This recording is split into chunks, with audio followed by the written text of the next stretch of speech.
আপনারা জানেন 91, 96, 2001, 8 সালে জামাতের এমপিরা ছিল, মন্ত্রী ছিল। জামাতের 2 জন মন্ত্রী এবং এমপিরা 1 টাকার দুর্নীতি কোথাও করেছে?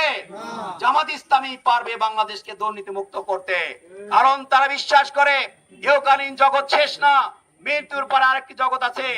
আমরা দেশের জনগণের জামানত, যে সম্পদ দেশের জনগণকে আমরা দিব, নিজের পকেটস্থ করব না। বাংলাদেশের যারা এমপি ছিল, মন্ত্রী ছিল, তারাই ধনী, তারাই শত শত হাজার হাজার কোটি টাকা লুটপাট করে বিদেশে পাচার করে বাড়ি করেছে। জামাত ইসলামের কোন এমপির ওই ধরনের লুটপাটের কোন ইতিহাস নাই। মন্ত্রীরা কোন লুটপাট করেনি, 1 টাকার দুর্নীতি করেনি।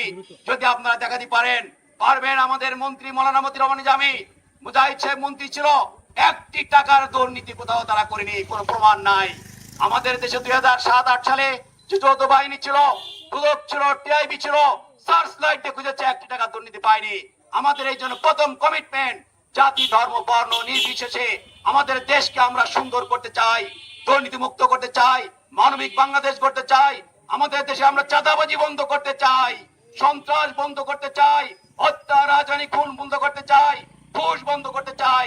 আমাদের হ্যান্ডবিল আছে, আপনারা দেখবেন। আমরা যদি পাশ করে বাগারপাড়ার মানুষকে নিরাপদ জনপদ হিসেবে গড়ে তোলার জন্য জামাত ইসলামী চেষ্টা করবে। আমি গোলাম রসুল চেষ্টা করে যাব।